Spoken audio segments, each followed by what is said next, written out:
Tagaytay City, considered as the country's second summer capital because of its crisp and cool climate all year round. At mga biyero, I know you will agree dahil kapag malamig ang panahon, napakasarap din sumibog. At isa sa mga pinaka-in-demand na pagkain dito ay ang mainit na sabaw at napakalambot na laman ng bulalo. Saan nga ba nag-o-offer ng isa sa pinakamasarap na bulalo dito sa Tagaytay City? Saan ba kundi sa Leslie's?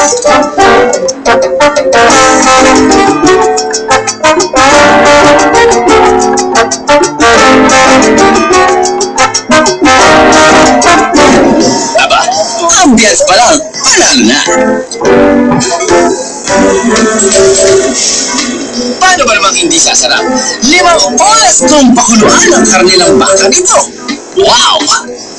And of course, over the years, na-perfect na rin nila ang timpla ng kanilang bulalo. Samahan mo pa ng green and leafy vegetables, mais at patatas. Kumpleto na ang rekado ng rapsang bulalo. Atin ang husgahan mga biyero.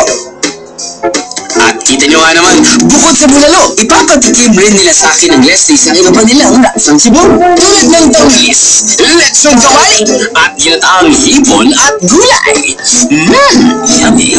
Sibol, sibol, sibol, sibol, sibol, sibol! Napakasarap naman ang daming sibol dito sa Tagaytay. Pero huwag niyong palalampasin ang pagpunta niyo sa Tagaytay kung hindi kayo kumakain ng bulalo. Siyempre, ang bulalo ay ang perfect panlaban sa lamig na weather. Pero siyempre kailangan nilang mabilis ang pagkain dahil magsisebo yan. So, kakain ko ito. Bukan na natin ang bulalo ng Tagaytay.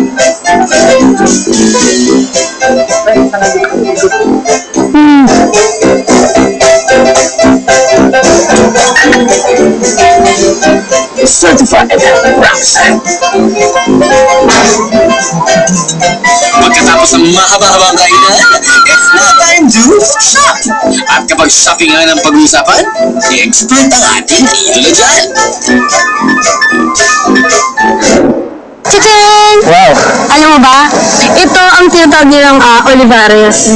At saka ano ba na itong Tagaytay ngayon, parang medyo pumapangalawa na ito sa Baguio. Dahil malamig. Isa na yan. Pangalawa, Maraming gulot? ang bilhin nila yun. Ang dami ng ukay-ukay dito. Kaya ang saya-saya ko dito, party! Maraming party ka? Party. Katulad na lang nito, ito ay isang hilera ng mga ukay-ukay. Tara, isa-isahin natin. Masaya dito, let's go. Dito!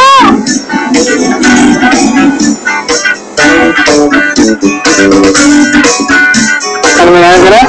Wala pa nga eh. Pero alam mo, okay talaga dito. Ang dami. Bakit mo ba gusto mag-ukay-ukay? Ay, makuha yung mga damit na yan.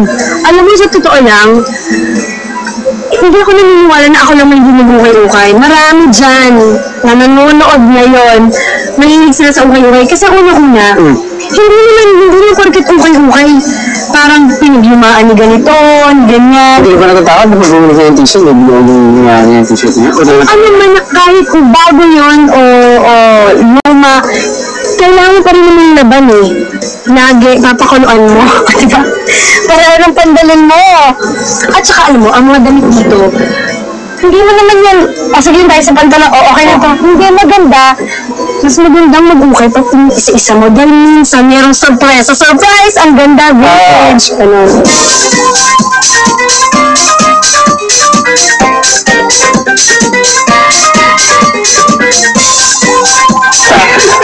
Ang cute nito, bilhin ko kaya.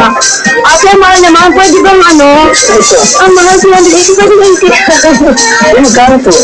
Ito I love this. Kasi sa akin! Paano ito natin? Nakalamang ka na. Ay, wala akong sikipan. Nakalamang ka na ha. Ate! Kasi sikipan. Ay, ang bihira. Ang ganda.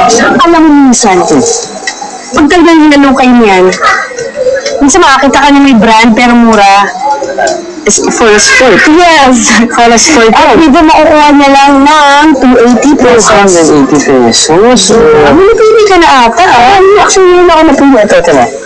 Ay, hindi ba wala na yata siyang brand, pero CNN, 120 pesos. Pero alam mo, nakakatawa pa. 120, pero minsan, hindatan mo lang si ate. 100 na lang. Hindi natin mamaya kung magaling ka kuminda. Sige, sana hindi lalaki. Nakakaubos ba na talaga ng oras ang paghukay-hukay mga biyero? Napakasarap talaga ng thrill ng paghahalukay. Baka nga naman makasamba. Makukuha mo ang mga tipo mong damit sa halagang barya. Ako yung si surprise. Kasi pwede ko na bumili Dahil ng... dyan, ha? Pwede ko na bumili ng mga 20% off? O ano? bra at panty dito. Oh, saan ka nakakita may zipper sa gitna? Baka yung wag na rin sa sipin yung underwear at panty. So, dito lang ako susakan. Teka nga lang. Dali lang. Oh my lord. Uy, Argyle. Hello, ano siya ba? Ang sorting room. Ang ganda. Ayos din mo, subo ba? Okay siya. Oh, kailangan ko na dito. Ay, may nakalagay. On. Correct. Ate, magkano to? Kaya dati? Ay, sabi Uy, sabi mo na rin ako. ayun, ito magkano? Ayun nga, ako nagbigil ko. Yan! Thank you! So, saka lang muna mo. Ilan talaga meron yan, so. Sulit talaga mga biyero. Sigurado akong one of a kind ang napili ko.